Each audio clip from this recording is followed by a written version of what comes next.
Il y a une sikha très très riche du rabbi, que le rabbi l'a dit à trois, je l'ai vu à trois reprises cette sikha.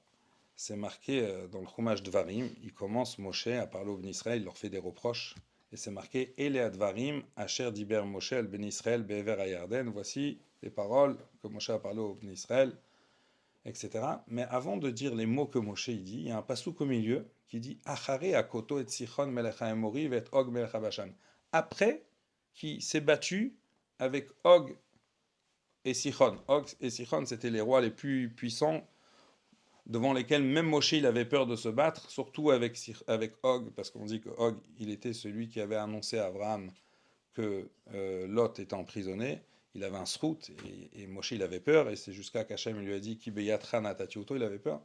Alors la question se demande pourquoi, quand on parle de ce que Moshe va raconter au Ben Israël, on lui dit qu'il l'a dit après s'être battu contre Og et Sichon. Pourquoi on n'enchaîne pas tout de suite avec les paroles que Moshe Rabbeinu il va dire au Ben Israël, et c'était les reproches que Moshe Rabbeinu il a fait au Ben Israël.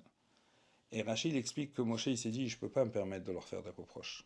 Parce qu'ils vont dire qui est celui-là encore pour nous faire des reproches. Alors Moshe il a dit la seule manière que je peux me permettre de leur faire des reproches, c'est si je vais retrousser les manches. Je vais aller moi-même me battre contre les plus grands terroristes de la terre, Og et Sichon.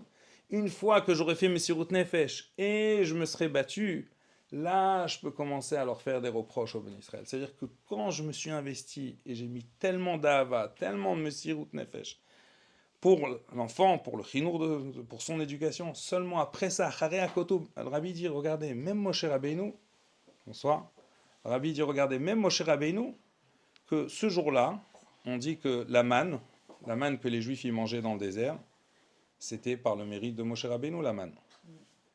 Après que Myriam, la estalcoute de Myriam, l'eau, le béer de Myriam, il a continué grâce au srout de Moshe Rabbeinu. Alors le Rabbi dit, ils sont nourris, entretenus par Moshe Rabbeinu. Il n'a pas assez de crédit pour leur dire, vrai, chers enfants, je vais vous faire quelques reproches, il faut faire comme ci et comme ça. Le Rabbi dit non. Le Rabbi dit, si tu as fait stam une petite tova, tu peux faire stam un petit reproche. Comme ça le Rabbi dit. Si tu vas aller plus loin, oulala, faut que tu bosses dur, faut que tu montes beaucoup de hava. Donc ça, c'est ce que le Rabbi il explique.